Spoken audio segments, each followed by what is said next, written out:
Hello and welcome to the 4th episode of Impro at Cooking with Dopefish. Today's episode will be a Valentine special, because nothing says I love you like a pair of nigger balls. And yes, that sounds really wrong if you don't know what I'm talking about, so I'm going to explain it to you. The so-called nigger ball is a traditional Swedish pastry. It's a round ball made with oats, cocoa, fat and sugar. The pastry is really popular with children because it's so easy and fun to make it, and it has been a staple of Swedish home cooking for a long time. But you'll also find it in most cafes around the country. In 2003, a cafe was reported to the Swedish Ombudsman against ethnical discrimination for using the word nigger ball on their menu. And even though the case was dropped, the cafe got reprimanded for using the word because it is an outdated word associated with slavery, oppression and discrimination. Ever since that day, the nigger ball versus chocolate ball debate has been raging. In 2006, the word chocolate ball was officially recognized by the Swedish Academy's word list, and usage of the traditional name has been decreasing ever since. A lot of people still use the term nigger ball in everyday speech, and there are people who think that there's no reason to change the word, because it was never insulting to begin with, and therefore they cling to the old word. I'll have one of those. Oh, yes. By the way, what do you call those? We call them no. We call them wienerbröd. Wienerbröds. Oh, no, you don't. It's worth noting that the Swedish word boll doesn't have the same kind of connection with testicles as the English word ball does. And with that, enough history lesson, it's time to get cooking. It's time for Shaky Cam. Hello and welcome to Shaky Cam. Let's go over these ingredients. I shouldn't start with this, but oh well.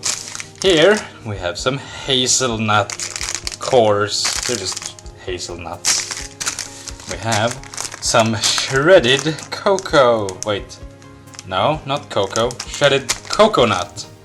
That's the one. We have some sprinkles. Everyone likes sprinkles, right? We have some pearl sugar. You can see how that looks on those things, whatever they are called.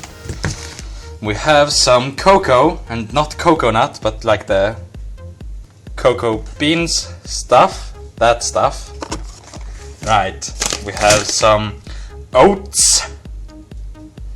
It's you can make disgusting porridge with it, but for this recipe it isn't disgusting. We have some vanilla sugar. If I could fucking... Seriously? Ah, there we go. And there's a paper... Ah, there we go. It's like powdered sugar with vanilla in it.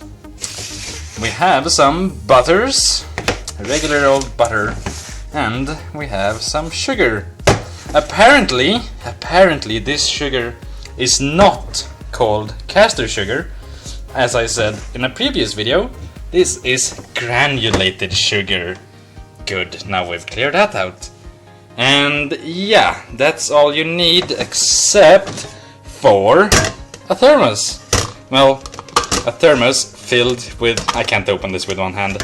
A thermos of coffee, obviously. It's, yeah, whatever. Just regular coffee, strong if you can. And that's it. Let's get to cooking.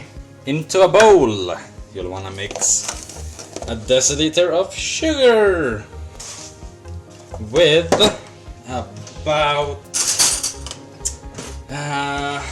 100 grams of butter. I don't know, you get butter in sticks or something in your countries maybe, so just whatever, that much butter. Make sure you washed your hands alright, because we're gonna dig in here. Now this is the fun part. Gonna dig into this fucking butter, tear it apart, and just crumple it into the sugar. You wanna make sure your butter is room temperature before you do this. Mine isn't, which is why it's kind of harder than room temperature butter. So yeah, you just wanna pick this butter apart into little lumps, smaller and smaller lumps. You can of course use like a wooden spoon or something for this, but it's gonna be a bit harder. Don't be too scared of using your hands for this, because it's fine. As I said, just wash your hands with soap and hot water. You could probably even use an electric whisk for this if you're so inclined. Anyway, I feel my butter is pretty much as small as I want it. And then you're just gonna get right in there. Gonna mix that shit up. It's gonna really just mix the sugar with the butter here. As long as there's sugar in the bottom of the bin like this, or the bottom of the bowl, you're not done. You want all of that butter to be incorporated into the sugar, or the other way around, I suppose. Fuck! This is really hard to make it not flip around. Pro tip, put like a wet towel underneath it, and it won't flip around as much.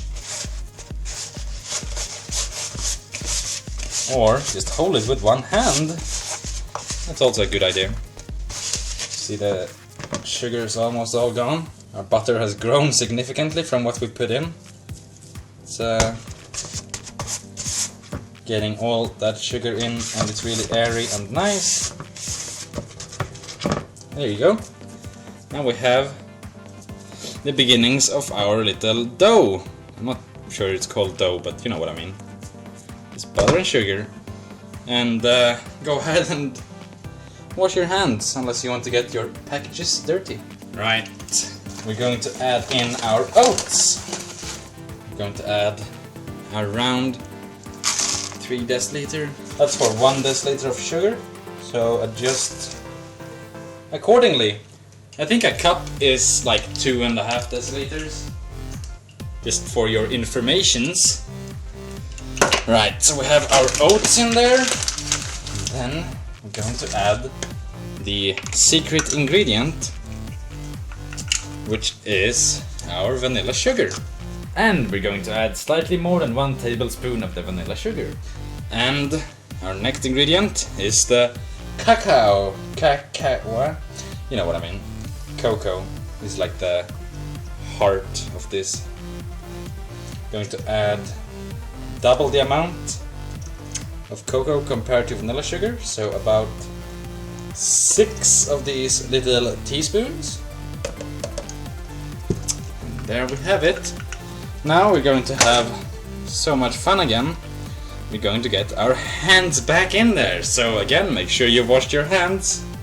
Let's dig in there. Now this is we take our buttery sugar here and just tear it apart again. It's much softer now because it's reached room temperature and with that sugar in there. Anyway, just keep going at this until it's all incorporated into one dough. Is it called dough when you're doing something like this, or is it called something else? Batter? No, I think it should be dough, because whatever, yeah. Just make sure you thoroughly mix it as well. You don't want to have all the cocoa in one place, of course. Alright, you can see that it isn't completely mixed yet. We still have some loose oats. Well, that's fine, because now we're going to add our coffee. My coffee is ready now. This is, it's actually kind of warm still. That coffee is going to get sucked up by the oats in here. So you don't want to have any lumps of sugar in there, so make sure you break it apart. This is a great cookie for your kids, by the way. If you have like kids and they want to learn how to cook, this is a great starting recipe because you get to use your hands and it's delicious. It's simple. It's no bake as well. You don't need to use an oven or anything, so kids can do it on their own even if they want to. I must have added too much coffee. Look how fluid it is. Okay. Fucking hell. Does not matter. That's what you get for not measuring stuff. Just add another deciliter of oats. Instead of oats, you can use cornflakes for this, by the way. There. Perfect consistency. Now, your hand's gonna be all gross, so you wanna make sure to wash it thoroughly with soap, kids. Remember, hygiene is important. And with that, our basic chocolate ball recipe is complete. Now it's time to make the toppings. And here we have a mortar and pestle? Mortal and pestle. Something like that. Anyway, we're going to bust up our nuts. Of course you can do this in a blender or some shit, but this is just so much more fun! Yeah!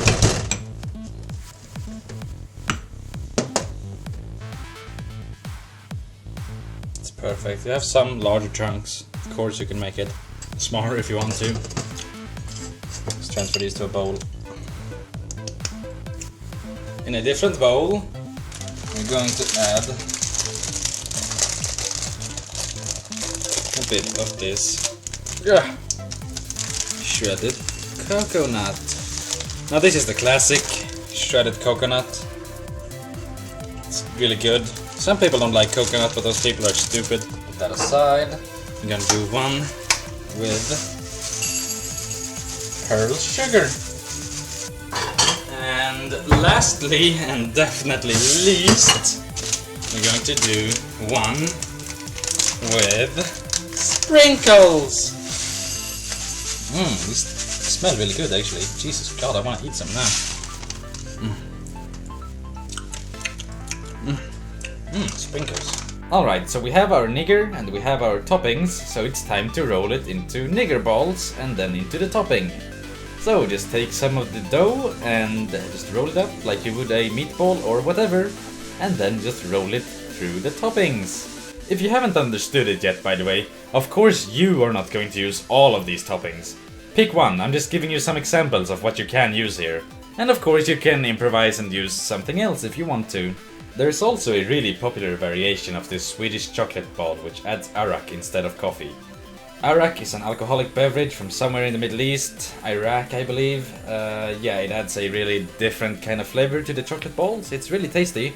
But of course, if you're using arak, since this is no bake, there's going to be actual alcohol in the balls, so just be aware of that. It's also pretty common to use other types of alcoholic beverages for this, such as rum or any kind of liqueur. You can just try it out, anything that goes with chocolate really. Another common variation to this is to use cornflakes instead of oats. You just crush the cornflakes up and then add them instead of the oats. It gives it a bit of a different flavor. I think the kids might like it more, but yeah, it might become a little too sweet for the adult crowd though, but of course it comes down to personal preference.